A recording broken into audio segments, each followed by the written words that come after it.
Well, hey, good day to you. This is Todd. I am a regular dude walking in the Word. We are talking today, this is episode 33, and we're taking it from Exodus 11, chapter 11, verses 4 through 10. And this is the 10th and final plague is coming. So Moses is saying this last thing to Pharaoh here, that this is what's coming. And whether you like it or not, it's coming. And, Pharaoh could have repented at that point, but he didn't. His heart was hard. And this plague would be all that would be needed. The people and the officials were already saying, please let the people go, because Egypt is ruined. And this is going to be the straw that breaks the camel's back, you might say. All right, so let's read here. It's verses 4 through 10 of chapter 11. So Moses said, this is what the Lord says. About midnight I will go throughout Egypt. Every firstborn son in Egypt will die, from the firstborn son of Pharaoh who sits on the throne to the firstborn son of the female slave who is at her handmill, all the firstborn of the cattle as well. Okay? So, just so you understand this, the firstborn of each family was held in higher regard than the rest of the children. And so it would be a huge impact if the firstborn of every child was the boy here, they died, okay? That would get their attention really quick. And you would be, say for Pharaoh's son, as an example, as he was being raised, he was being groomed to become the next ruler of Egypt, okay? So when he's, as he's born and being groomed for this, to be the next ruler of Egypt, and then all of a sudden he's killed, that's going to have a huge impact on them. And so not only the people, but the cattle. The cattle, there was hardly anything left, okay, because of the plagues that had come with, all the other plagues before. So anything that was left, had a good chunk taken out of it now. One last thing here. Verse 6, there will be loud wailing throughout Egypt, worse than there has ever been or ever will be again. But among the Israelites, not a dog will bark at any person or animal. Okay, that's huge. It's going to be like totally quiet there. It doesn't take much to get a dog to bark. And that's the way it's going to be. It's going to be like totally silent there. Then you will know that the Lord makes a distinction between Egypt and Israel.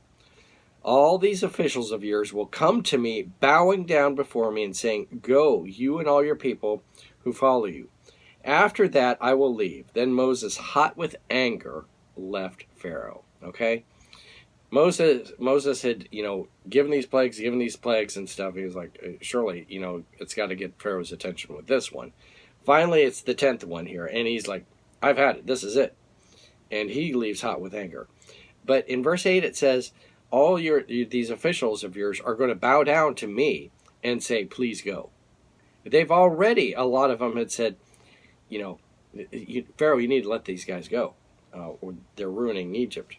Verse 9, the Lord had said to Moses, Pharaoh will refuse to listen to you, so that my wonders may be multiplied in Egypt. Moses and Aaron performed all these wonders before Pharaoh. But the Lord hardened Pharaoh's heart, and he would not let the Israelites go out of his country. Okay? There are several reasons why these plagues were given. Okay? One was so that the people could be set free. Another one was it was being punishment. The Egyptians were being punished here for these 400 years of slavery that was given to them. And so that's what was happening. But bigger than that, these 10 plagues were to show the people of Israel that there is a true God, Jehovah, and they might not have been that close to him before, but they could see evidence of his working in their lives with these 10 plagues. Okay? And there's no question, that these all come from God here. So it shows evidence of God to the Israeli people. It shows evidence of God to the Egyptian people. And we talked about all these plagues lined up with some Egyptian god, and it was shown that these gods are worthless. Okay, so for example, this last one, the death of the firstborn, you would have had Min, the god of reproduction. Well, that god obviously is not working out so well because the firstborn is being killed. You have Heket, the goddess who attended, attended all the births of the women at childbirth. Then you have Isis. There's a god called Isis, a goddess who protected children. Well, that goddess must have been like on vacation or something because the children weren't protected. And then Pharaoh was considered divine, and his firstborn was considered divine because he was the son of God, and that God was killed.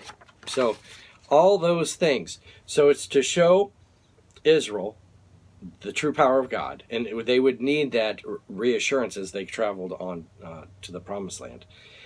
And then also it's to show Egypt, that there is a true God, and they're not worshiping it.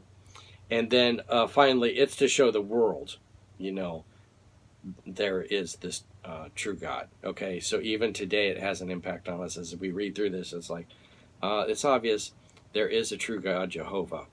And these other Egyptian gods are worthless. Okay, you don't see many. If you do, they're like really far out. No one's worshiping these Egyptian gods anymore. Okay, it's hard enough to find names of these gods. So, all right. So that concludes chapter 11 for today. We're finishing up chapter 11. Thank you for watching. I'm just a regular dude walking in the Word, and I look forward to seeing you tomorrow as we continue our journey through Exodus. Lord's blessing. I'll see you then.